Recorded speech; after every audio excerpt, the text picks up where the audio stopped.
Ok, nome Heavy H, pronto, L com H. Era um grande fã de Heavy D, naquele tempo que rap começava, ele não quis que inicia, infelizmente já falece, era um rapper de origem jamaicano, e Heavy, para modo, ele era gordo, então ele era D, para seu nome era, começava com D, então a mim também, mesma maneira, como meu nome começava com H, também era fofo, então fica Heavy H, como começava com as influências de rap desde menino. Bom, começa dentro de casa. Minhas pais sempre foi pessoas que gostavam de música. Aliás, eu sabe, minha pai tinha, antes de nascer, um lugar que te dava baixo de rabeca, lá em cachorro. E dentro de casa sempre, aparelhagem sempre aberto, casa muito alegre. Depois também a minha codê de 6, tem 3 irmãos machos. E dois desses também se começava, pronto, naquela altura ainda tinha nome DJ que tinha, se pôr músicas na festa, aquele irmão que antes de mim também ele vai um bocadinho mais. Então banha na irmãos na família e um bocadinho mais a fundo.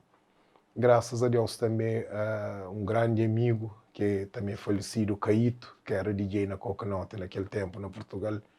Então eu também de férias.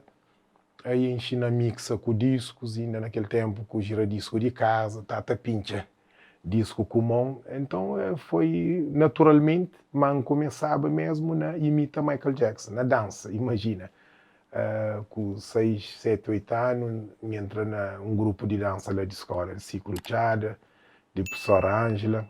Então comecei a imitar Michael Jackson, acima vários artistas de nosso cabo-verdiano, começa com aquele maior rei de pop. Então tá começando a dança, minha primeiro show lá na feira, 5.000 alguém, feira cheio, eu tinha 8 anos, então começo depois a pôr música e tinha festas de minhas irmãos, foi muito precoce, aliás, mesmo na escola, entre a escola com 4 anos, então minhas colegas sempre foi 2 anos mais velho, então foi, minha infância foi, tive que criar rápido e pronto, aquele amor de dentro de casa.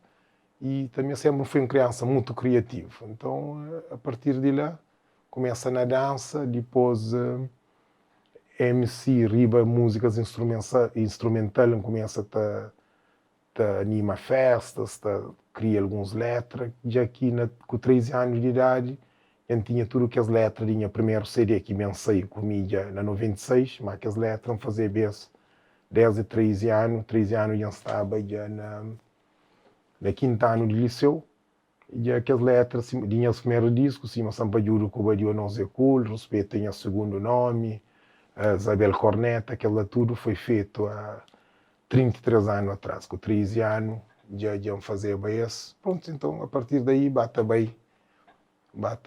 evolui.